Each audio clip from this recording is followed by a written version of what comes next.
Hello friends, good morning. നമ്മുടെ Kerala T V സീരിയലിലേക്ക് എല്ലാവർക്കും സ്വാഗതം.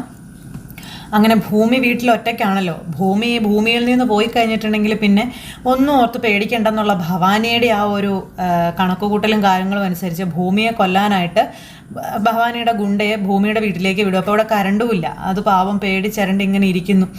അങ്ങനെ ഇരിക്കുമ്പോൾ കരണ്ടിൻ പോവുകയും ചെയ്തു. പെട്ടെന്ന് മെഴുകുതിരി കത്തിക്കാനായിട്ട് ഇങ്ങനെ എടുക്കുകയാണ്. മെഴുകുതിരി കത്തിക്കാനായിട്ട് എടുക്കണ ഈ ഒരു സമയം ചെറിയൊരു ആ ഒരു തീയുടെ ഒരു വെട്ടത്തിൽ തൻ്റെ പുറകിൽ മുഖംമൂടിയൊക്കെ വെച്ച് കൊലയാളി നമ്മുടെ ഭൂമി കാണുക. അത് കണ്ടപ്പോഴത്തേക്കും ഭൂമി ഭയന്നു പോയി. ഭൂമി പേടിച്ചരണ്ട് ഇങ്ങനെ നിൽക്കുകയാണ്. വലിയ ഒച്ചയ്ക്ക് കാർന്നു. അപ്പോഴത്തേക്കും അയാൾ ഭൂമിയെ കൊല്ലാൻ പാകത്തിന് ഭൂമിയുടെ അടുത്തേക്ക് വരിക കേട്ടോ. അപ്പോൾ ഭൂമിയാണെന്നുണ്ടെങ്കിൽ അയാളിൽ നിന്ന് രക്ഷപ്പെടാനായിട്ട് ശ്രമിക്കുന്നുമുണ്ട്. അയാളാണെങ്കിൽ ഭൂമിയെ കൊല്ലാൻ ശ്രമിച്ചുകൊണ്ടിരിക്കുന്ന ഈ ഒരു സമയം കൃത്യമായിട്ട് അങ്ങോട്ടേക്ക് പോലീസുകാർ വന്നു. ഒട്ടും പ്രതീക്ഷിച്ചില്ല അങ്ങനെ പോലീസുകാർ അങ്ങോട്ടേക്ക് വരുമെന്നുള്ളത്. അപ്പോൾ ഈ ഒച്ചയും ഇതെല്ലാം പോലീസുകാർ കേൾക്കുകയും ചെയ്തു. പെട്ടെന്ന് വന്ന് വാതിലിൽ തള്ളി അവരകത്തേക്ക് കയറുമ്പോഴേക്കും മറ്റവൻ പുറകെ കൂടെ ഇറങ്ങി ഓടി. അപ്പോൾ ഈ ഭൂമിക്ക് കാര്യം മനസ്സിലായി, എന്തോ ഒരു വലിയ രഹസ്യം ഇതിൻ്റെ പിറകിലുണ്ടെന്നുള്ളത്. അങ്ങനെ ഭൂമിയെ കൊല്ലാൻ പറ്റാതെ അയാൾ അവിടെ നിന്ന് അങ്ങ് രക്ഷപ്പെട്ടു പോയി. അത് കഴിഞ്ഞപ്പോഴത്തേക്കും അവർ പോലീസുകാരെ ചോദിച്ചു, എന്താ പറ്റി, എന്താ ഭൂമി, എന്താ കാര്യമെന്ന് ചോദിച്ചപ്പോൾ അറിയില്ല സാർ, ഇന്ന പോലെ ഇങ്ങനെ ഒരാൾ വെള്ള മുഖംമൂടി വെച്ച് തൻ്റെ അരികിൽ വന്നു എന്നും തന്നെ കൊല്ലാൻ ശ്രമിക്കുകയായിരുന്നു തുടങ്ങിയ കാര്യങ്ങളൊക്കെ പറയുവാണ്. ഇതെല്ലാം അച്ഛൻ്റെ കൊലപാതകവുമായി ബന്ധപ്പെട്ട ആ ഒരു കാര്യങ്ങളാണ് നടക്കുന്നതെന്ന് പറയാം. എന്നിട്ട് പിന്നെ ഭൂമിക്ക് അന്നത്തെ ദിവസം പേടിയും കാര്യങ്ങളും ഒക്കെ ആയതുകൊണ്ട് ഭൂമിയോട് തന്നെ അവിടെ നിൽക്കണ്ടെന്ന് പറഞ്ഞു. പക്ഷെ ഭൂമിയാണെങ്കിൽ ആ ഒരു ധൈര്യം കൈവരിച്ച് തന്നെ അവിടെ നിൽക്കുക.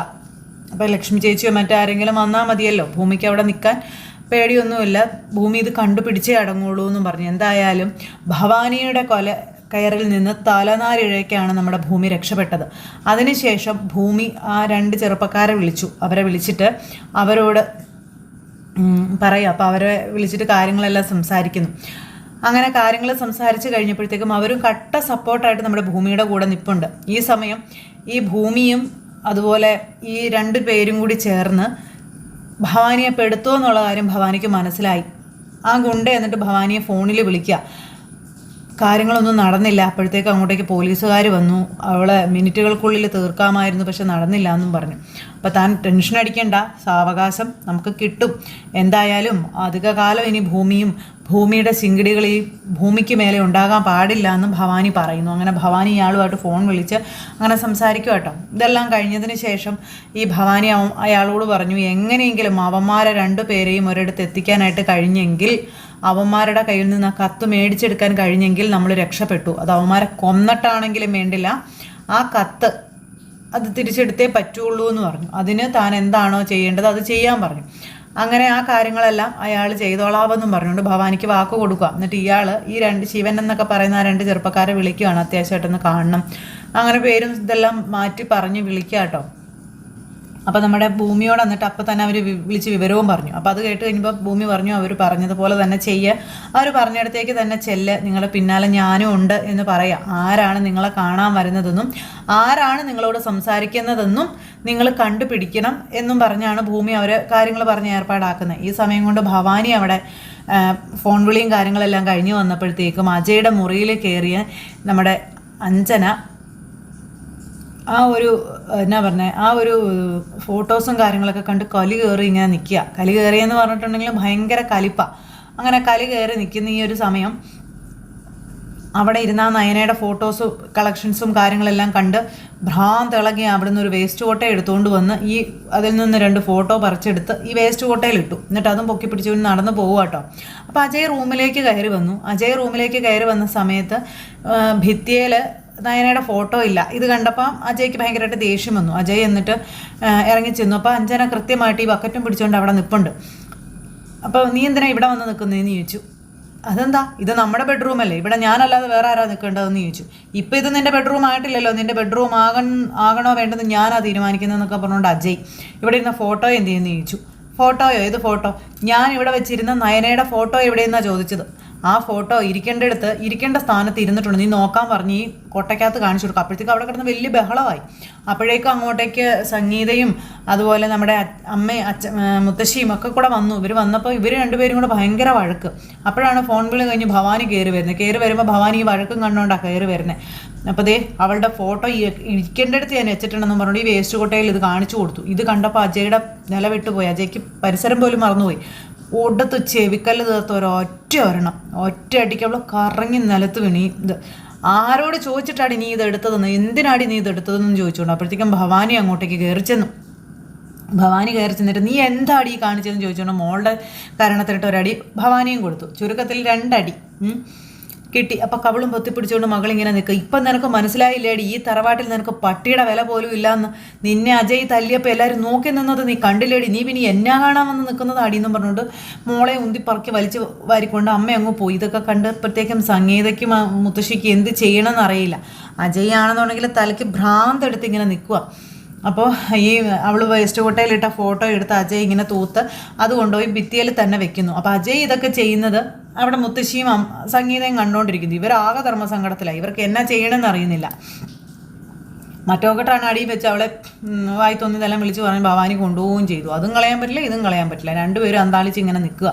മോനെ നീ എന്ത് പണി കാണിച്ചതെന്ന് മുത്തശ്ശി അന്നേരം അജയോട് ചോദിച്ചു. അവൾ ചെയ്തത് മുത്തശ്ശി കണ്ടില്ലേ എന്ന് ചോദിച്ചു. എന്ത് ധൈര്യം ഉണ്ടായിട്ട് അവൾ ഇത് ചെയ്തതെന്നൊക്കെ ചോദിച്ചു. ഇങ്ങനെ പറയും, അവൾ ചെയ്തത് തെറ്റല്ലേ എന്നുള്ള രീതിയിൽ അജയ് പറഞ്ഞു. അപ്പോൾ അതേ നമ്മുടെ മുത്തശ്ശിക്ക് ഭയങ്കര എനിക്ക് കുറച്ച് നേരം ഒറ്റയ്ക്ക് ഇരിക്കണമെന്ന് പറഞ്ഞ അജയ് എന്നിട്ട് വാതിലിൻ്റെ റൂമും പൂട്ടി അവിടെ അങ്ങനെ ഇരിക്കുക. ഇത് കഴിഞ്ഞ് മുറിയിലേക്ക് ചെന്നപ്പോൾ നീ എന്ത് പൊട്ടത്തറയെ കാണിച്ചതെന്നൊക്കെ ചോദിച്ചുകൊണ്ട് ഇങ്ങനെ ഭയങ്കര ഇതായിട്ട് അമ്മ മോളോട് സംസാരിക്കുന്നു. അപ്പോൾ എനിക്കത് കണ്ടപ്പം എനിക്ക് സഹിക്കാൻ കഴിഞ്ഞില്ല അമ്മേ, അതുകൊണ്ടാണ് അവളുടെ ഫോട്ടോ റൂമിൽ ഇരിക്കുന്നത് കണ്ടിട്ട് എനിക്ക് കലി വന്നിട്ടാണെന്നൊക്കെ പറഞ്ഞു. അപ്പോൾ ഇങ്ങനെയായിരുന്നു പ്രതികരിക്കേണ്ടത്, ഇങ്ങനെയായിരുന്നു അത് എടുക്കേണ്ടത്, നീ എന്തിനാ ഇത്ര പൊട്ടത്തരം കാണിക്കാൻ പോയേ തുടങ്ങിയ കാര്യങ്ങളൊക്കെ ഇങ്ങനെ ചോദിക്കുക. അങ്ങനെ അമ്മയും മോളും കൂടി ഇങ്ങനെ സംസാരിച്ചുകൊണ്ടിരിക്കുന്നു. എന്തായാലും ഇങ്ങനെ ഒരു സീൻ ഇപ്പോൾ ഇവിടെ ഉണ്ടായത് വളരെയേറെ നന്നായി. അത് നമുക്ക് കുറച്ചുകൂടി ഗുണം ചെയ്തേ ഉള്ളൂ എന്ന് അമ്മ മോളോട് പറയണം. അത് കഴിഞ്ഞപ്പോൾ മോളോട് ഇരുന്ന് കരയാൻ പറഞ്ഞു. അപ്പോഴത്തേക്കും അവർ രണ്ടുപേരും കൂടി മുത്തശ്ശിയും അതുപോലെ നമ്മുടെ സംഗീതയും കൂടെ അങ്ങോട്ടേക്ക് വന്നു. നീ എന്താ ഭവാനി ഈ കാണിച്ചത്, നീ എന്തിനാ അവളെ അടിച്ചതെന്ന് ചോദിച്ചു. പിന്നെ ഇവിടെ ഈ വിളി കാണിക്കുന്നതൊക്കെ ഞാനെന്താ കണ്ടില്ലെന്ന് നോക്കി നിൽക്കണം. അജയ്ക്ക് ഇവളുടെ ജീവിതത്തിൽ എന്തോരം സ്ഥാനം ഉണ്ടായിട്ട് അജയ് ഇവളെ അടിച്ചത്, അതും വേറൊരു പെണ്ണിൻ്റെ പേരിൽ എന്നൊക്കെ ചോദിച്ചുകൊണ്ട് ഇങ്ങനെ പറയാം. അപ്പോൾ അത് അവൻ്റെ സ്വകാര്യതയിലേക്ക് പെട്ടെന്ന് ഇവൾ ഇടിച്ചു കയറി അങ്ങനെ ചെയ്തപ്പോൾ ചിലപ്പോൾ അവന് വിഷമം വന്നതായിരിക്കും എന്ന് പറഞ്ഞു. അങ്ങനെ അവൻ്റെ സ്വകാര്യതയിലേക്ക് ഇടിച്ചു കയറി ചില യോഗ്യതയും അല്ലെങ്കിൽ അവകാശമുള്ള ആൾ തന്നെയല്ലേ മുത്തശ്ശി ഞാൻ, പിന്നെ എന്തിനാ അവൻ എന്നെ തല്ലിയത്? മുത്തശ്ശി ഒന്ന് ആലോചിച്ച് നോക്കിക്കും. ഞങ്ങളുടെ വിവാഹം തീരുമാനിച്ചു വെച്ചിരിക്കുന്നിടത്ത് അവൻ മറ്റൊരു പെണ്ണിനെ മനസ്സിൽ കൊണ്ട് നടക്കുകയും ആ പെണ്ണിൻ്റെ ഫോട്ടോയൊക്കെ ബെഡ്റൂമിൽ കൊണ്ട് വെച്ച് ആരാധിക്കുന്നത് പോലെയൊക്കെ കണ്ടു കഴിഞ്ഞിട്ടുണ്ടെങ്കിൽ എനിക്ക് സഹിക്കാൻ പറ്റുമെന്നൊക്കെ ചോദിച്ചു ഇവള് ഭയങ്കര ഡയലോഗ്. അപ്പോൾ എനിക്കിപ്പം മനസ്സിലായി അജയ്ക്ക് എന്നെ വേണ്ട എന്ന്, അജയുടെ മനസ്സിൽ ഞാനില്ല എന്ന്. അപ്പോൾ അജയുമായിട്ടുള്ള എൻ്റെ വിവാഹം നടത്തരുതെന്ന് അജയ് പറയാനുള്ള കാരണം ഇതാണെന്നൊക്കെ പറഞ്ഞുകൊണ്ട് ഇങ്ങനെ പറയുമ്പം ആരൊക്കെ എന്തൊക്കെ പറഞ്ഞാലും എന്തൊക്കെ സംഭവിച്ചാലും നീയും അജയുമായിട്ടുള്ള വിവാഹം നടന്നിരിക്കും, ഈ സൗഭാഗ്യവതിയാണ് പറയുന്നതെന്നൊക്കെ പറഞ്ഞു. സൗഭാഗ്യവതിക്ക് ജീവനുണ്ടെങ്കിൽ ഈ വിവാഹം നടത്തിയിരിക്കുമെന്നും പറഞ്ഞുകൊണ്ട് പിന്നെയും ഇങ്ങനെ മുത്തശ്ശി പറയാം. അപ്പോൾ അത് കേൾക്കാൻ വേണ്ടിയിട്ടാണ് ഭവാനിയും മകളും കൂടി ഈ കാട്ടായും കോപ്രായും ഒക്കെ അവിടെ കാട്ടിക്കൂട്ടിയത്. എന്തായാലും കാര്യങ്ങളെല്ലാം അവരുദ്ദേശിച്ചെടുത്ത് പിന്നെയും വന്നു. അങ്ങനെ സന്തോഷത്തിൽ അമ്മയും മോളും കൂടി ഇങ്ങനെ നിൽക്കുക. എന്നിട്ട് അവരങ്ങോട്ടേക്ക് പോയി. സംഗീതേ ഇതിനൊരു തീരുമാനം ഉണ്ടാക്കണമെന്ന് പറഞ്ഞ് സംഗീതയും കൂട്ടിക്കൊണ്ട് അമ്മ അങ്ങോട്ടേക്ക് പോയി. അവരങ്ങ് പോയി കഴിഞ്ഞപ്പോൾ ഇപ്പം എങ്ങനെ ഇരിക്കുന്നു എന്ന് അമ്മ മോളോട് ചോദിക്കുക. 2 അടി കൊണ്ടാലും സാരമില്ല അമ്മേ, നമ്മുടെ കാര്യം ഓക്കെ ആയല്ലോ എന്ന്. അങ്ങനെ ഇതെല്ലാം കഴിഞ്ഞു. പിറ്റേ ദിവസമായി രാവിലെ ആയി കഴിഞ്ഞപ്പോഴത്തേക്കും ഇന്നലെ നടന്ന വിഷയത്തെപ്പറ്റി അവിടെ നമ്മുടെ അനുപമയും അതുപോലെ അജയും കൂടെ സംസാരിക്കുക. അപ്പോഴാണ് ഈ അഞ്ജന അതിൽ വരുന്നത്. അതുവഴി വന്നപ്പോൾ ആങ്ങളെയും പെങ്ങളും കൂടെ സംസാരിക്കുന്നത് ഇവൾ കണ്ടു. പെട്ടെന്ന് ഇവൾ ഒളിച്ചു നിൽക്കുക, എന്താ ആങ്ങളെയും പെങ്ങളും പറയുന്നതെന്ന് അറിയാനായിട്ട്. എന്നിട്ട് ഇന്നലെ നടന്നതിനെ പറ്റിയുള്ള കാര്യങ്ങൾ അനുപമ അജയോട് പറയുമ്പോൾ അജയ് ആണെന്നുണ്ടെങ്കിൽ ഇവളെ വിവാഹം കഴിക്കില്ല എന്നുള്ള കാര്യം പറയാം. അപ്പോൾ ഈ അജയ് അത് ഇന്നലെ രാത്രിയും പറഞ്ഞിരുന്നു, ഞാൻ ജീവിച്ചിരിക്കുമ്പോൾ നിന്നെ ഞാൻ വിവാഹം കഴിക്കില്ല എന്ന് എല്ലാവരുടെയും മുന്നിൽ വെച്ച് വെല്ലുവിളിച്ചാണ് പറയുന്നത്, നിന്നെ ഞാൻ കെട്ടത്തില്ല എന്ന്. ആ കാര്യം തന്നെ അനുപമയോടും പറയുക. അപ്പോൾ അനുപമയാണെന്നുണ്ടെങ്കിൽ അജയെ ഉപദേശിക്കുകയാണ്, ഇത്രയും കാലമായിട്ട് കാണാതെ പോയെന്ന് അതിനെയും വിചാരിച്ചിരിക്കുന്നത് ഇനിയും ശരിയായ കാര്യമാണോ തുടങ്ങിയതെല്ലാം പറഞ്ഞു. അപ്പോൾ അജയ് ആണെങ്കിൽ അനുപമയോട് എൻ്റെ ജീവിതത്തിൽ ഒരു പെണ്ണുണ്ടെങ്കിൽ അത് അവൾ മാത്രമാണ്, ഇല്ലെങ്കിൽ എനിക്ക് വിവാഹമേ വേണ്ട എന്ന രീതിയിലൊക്കെ പെങ്ങളോട് സംസാരിച്ചുകൊണ്ടിരിക്കുക. അപ്പോൾ ഇത് കേട്ടുകൊണ്ട് ഇങ്ങനെ ഇരിക്കുന്നു. എന്നിട്ട് അനുപമ ഇവൾക്കുള്ള രീതിയിൽ സംസാരിച്ച് കഴിഞ്ഞപ്പോൾ അത് അജയ്ക്ക് ഇഷ്ടപ്പെട്ടില്ല.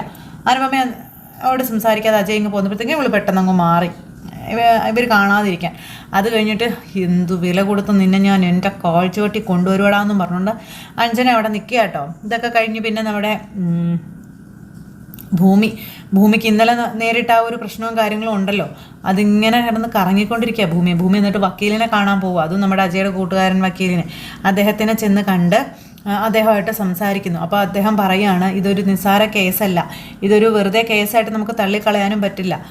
വാദിഭാഗത്ത് നിൽക്കേണ്ട ആളാണ് പ്രതിഭാഗത്ത് നിൽക്കുന്നത്. അതുപോലെ വർക്ക് ചെയ്താൽ മാത്രമേ ഈ കേസിൽ നിന്ന് തൻ്റെ അമ്മയെ ഊരിയെടുക്കാൻ കഴിയുള്ളൂ, തൻ്റെ അമ്മ നിരപരാധിയാണെന്ന് തെളിയിച്ച് കൊണ്ടുവരാൻ കഴിയുള്ളൂ എന്ന കാര്യങ്ങളൊക്കെ പറയണം. അപ്പം അതെല്ലാം കേട്ട് കഴിഞ്ഞപ്പോഴത്തേക്കും ഭൂമിയാണെങ്കിൽ അദ്ദേഹത്തിനോട് കാര്യങ്ങളെല്ലാം പറയുന്നു, അമ്മയെ രക്ഷിച്ചെടുക്കണം എന്നൊക്കെ. അപ്പം തന്നിൽ കഴിയുന്ന രീതിയിൽ തൻ്റെ കഴിവിൻ്റെ പരമാവധി താൻ ശ്രമിക്കാമെന്ന് വക്കീൽ പറയാം. അതുപോലെ തന്നെ ഭൂമി എൻ്റെ കൂടെ കട്ട സപ്പോർട്ടായിട്ട് ഉണ്ടാകണമെന്നു. അപ്പോൾ അത് ഭൂമി പറഞ്ഞു, സാറിന് എന്തൊരാവശ്യം ഉണ്ടെങ്കിലും എന്നോട് പറയാമെന്ന് ചോദിക്കാം, അങ്ങനെയൊക്കെ. അതുപോലെ തന്നെ തിരിച്ചും അവർ തമ്മിലൊരു ധാരണയിലെത്തി. എന്തായാലും ഭൂമിയുടെ അമ്മയെ രക്ഷിക്കാനായിട്ട് നമ്മുടെ അജയുടെ കൂട്ടുകാരൻ തന്നെ മുൻകൈ എടുത്ത് ഇറങ്ങിയിരിക്കുന്നു. ഇനി ശത്രുക്കളൊക്കെ ഒന്ന് പേടിക്കേണ്ടി വരുമെന്നുള്ളൊരു ഉറപ്പാണ്. ഇത് കഴിഞ്ഞ് പിന്നെ കാണിക്കുന്നത് ഈ ഭവാനി പറഞ്ഞതനുസരിച്ച് ആ ശിവനെയും അതുപോലെ കൂട്ടുകാരനെയും കൂടി വിളിക്കുക. ഇവന്മാർ വിളിച്ചിട്ട് ചെല്ലുന്നിടത്ത് ചെല്ലാൻ പറഞ്ഞു. അപ്പം തന്നെ അവർ രണ്ടുപേരും ഭൂമിയെ വിളിച്ചു, ഇന്നടത്ത് ചെല്ലാൻ പറഞ്ഞിട്ടുണ്ടെന്നും പറഞ്ഞു. അപ്പം ശരി ആയിക്കോട്ടെ, അങ്ങനെ ഭൂമി പറഞ്ഞു, നിങ്ങളുടെ പിന്നാലെ ഞാൻ വന്നോളാം. അവർ രണ്ടുപേരും ബൈക്കെടുത്ത് പോയി, ഭൂമിയും ഇവരുടെ പിന്നാലെ പോകുന്നു.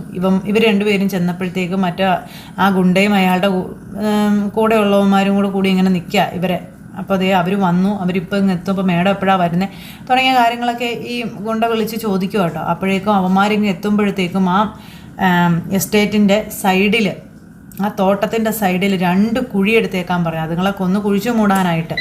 ലെറ്റർ കയ്യിൽ കിട്ടുക, അതുങ്ങളെ കൊല്ലുക, കുഴിച്ചിടുക. ഇതാണ് ഭവാനി അയാളോട് പറഞ്ഞിരിക്കുന്നത്. പക്ഷേ ആ സമയം ഭൂമി ചെല്ലുമെന്ന് ഇതൊന്നും ഭവാനി ചിന്തിക്കുന്നു പോലുമില്ല. അങ്ങനെ ഇവർ പറഞ്ഞ ആ ഒരു സ്ഥലത്തേക്ക് അവരെത്തി. ഭവാനിയും പിന്നാലെ ചെന്നു. അപ്പോൾ ഈ കത്ത് എങ്ങനെയെങ്കിലും അവരുടെ കയ്യിൽ നിന്ന് മേടിച്ചെടുക്കണം, അതിന് വേണ്ടിയിട്ട്. അങ്ങനെ അവർ രണ്ടുപേരും കൂടി ചെന്ന് കഴിഞ്ഞപ്പോൾ ഭൂമി ഇവരുടെ പിന്നാലെ ചെന്നിട്ട് ആരും അറിയാതെ ഇവർ ചെന്ന് ആ വീടിൻ്റെ ചുറ്റുപറ്റി ഇങ്ങനെ നടക്കുക. അപ്പോൾ അകത്ത് എന്തോ ഗൂഢാലോചന നടക്കുന്നതായിട്ട് ഭൂമിക്ക് മനസ്സിലായി. ഭൂമി എന്നിട്ട് ഇങ്ങനെ നോക്കുന്നുണ്ട്, പക്ഷേ ഇത്ര തെളിഞ്ഞ് കാണാൻ പറ്റുന്നില്ല, ഭൂമിക്കൊരു ക്ലാരിറ്റി ഇല്ല. ഭൂമി എന്നിട്ട് എന്ത് ചെയ്തു, അവിടെ നിന്നൊരു ബക്കറ്റ് എടുത്ത് വെച്ചിട്ട് അതിൻ്റെ മുകളിൽ കയറി നിന്ന് ഇതിനകത്ത് ആരാണ് എന്താണ് എന്നൊക്കെ അറിയാൻ വേണ്ടി ഇങ്ങനെ നോക്കിയപ്പോഴത്തേക്ക് ഈ ബക്കറ്റ് മറിഞ്ഞങ്ങ് പോയി. അപ്പോഴേക്കും ഭവാനി അകത്ത് നിൽപ്പുണ്ട്. ഭവാനിക്ക് കാര്യം മനസ്സിലായി, ആരോ പുറത്ത് വന്നിട്ടുണ്ടെന്ന്. പെട്ടെന്ന് ഭവാനി അവന്മാരോട് പറഞ്ഞു ഇവിടുന്ന് മാറാൻ പറഞ്ഞു. അങ്ങനെ ഭവാനിയുടെ ഒരു കളികളും നടത്തുന്നില്ല നമ്മുടെ ഭൂമി. അങ്ങനെ നമ്മുടെ ഭവാനി പെടാൻ സെക്കൻഡുകൾ അല്ലെങ്കിൽ എന്നാ പറഞ്ഞൊരു കണ്ണ് ചിമ്മുന്ന സമയത്തിന് മാത്രം വ്യത്യാസം നിൽക്കുക, അത് ഫ്ലോപ്പായിപ്പോയി. അപ്പോൾ അങ്ങനെയൊക്കെ ഒരു സിറ്റുവേഷനും കാര്യങ്ങളൊക്കെ ആയിട്ട് ഇനി ഇതിൽ കൂടുതലും മറ്റ് വിശേഷങ്ങളൊക്കെ പറഞ്ഞുകൊണ്ട് നമ്മുടെ എപ്പിസോഡ് വരുന്നുണ്ട്. ആരും മിസ് ചെയ്ത് കളഞ്ഞേക്കരുത് കേട്ടോ. എല്ലാവരും കാത്തിരുന്ന് കാണണേ. എല്ലാവർക്കും നല്ലൊരു ദിവസം ആശംസിക്കുകയാണേ. അടുത്ത സൂപ്പർ ഹിറ്റ് കഥയുമായി കാണുന്നത് വരെ എല്ലാവർക്കും നന്ദി. അതോടൊപ്പം നമ്മുടെ ചാനൽ ആദ്യമായിട്ട് കാണുന്നവരുണ്ടെങ്കിൽ ഒന്ന് സബ്സ്ക്രൈബ് ചെയ്യണം കേട്ടോ. തൊട്ടടുത്ത് കാണുന്ന ബെൽ ബട്ടൺ അമർത്തി കഴിഞ്ഞിട്ടുണ്ടെങ്കിൽ നമ്മുടെ വീഡിയോസുകൾ എളുപ്പത്തിൽ കാണാൻ കഴിയുന്നതായിരിക്കും. നോട്ടിഫിക്കേഷനായിട്ട് നിങ്ങളുടെ ഫോണുകളിലേക്ക് എത്തുന്നതായിരിക്കും. അപ്പോൾ ആരും മിസ് ചെയ്ത് കളയില്ല എന്നുള്ള വിശ്വാസത്തോടെ നിർത്തിക്കോട്ടെ. എല്ലാവർക്കും tata, see you again, take care, bye by.